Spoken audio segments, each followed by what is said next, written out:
Invite a user to your team. Learn how to add a new user to your team in YoPrint and assign them the appropriate access level. This step-by-step guide walks you through the process of inviting a user, managing their access level, and more.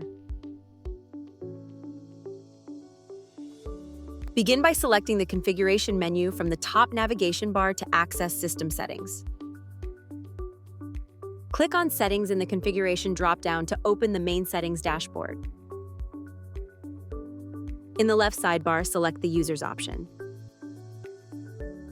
Click the Invite button to start adding a new team member to your organization. Enter the new team member's email address in the email field of the Invite User dialog. Open the Permission Group drop-down to choose the appropriate access level for the new user. Click Send to invite the new team member with the specified email and permissions. Click the More Options menu next to a user to access additional management actions for that account. Select Change Permission Group to update a user's access level. Click on the Remove Invite option to revoke a pending invitation for a user who hasn't joined yet. Once the team member accepts the invite, their status will change from pending to active. The invited user will receive an email from YoPrint with a link to join the team.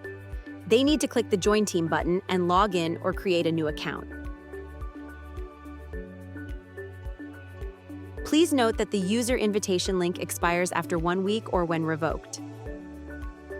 To be added automatically, the account email must match the invitation email.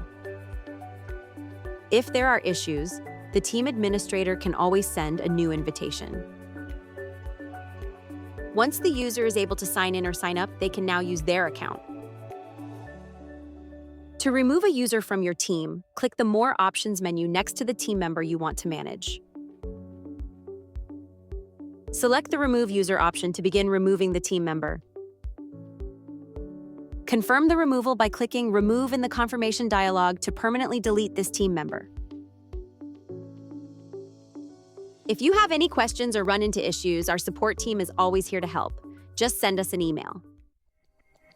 You can also find more resources in our Help Center, and if you'd like to see more tutorials like this, let us know.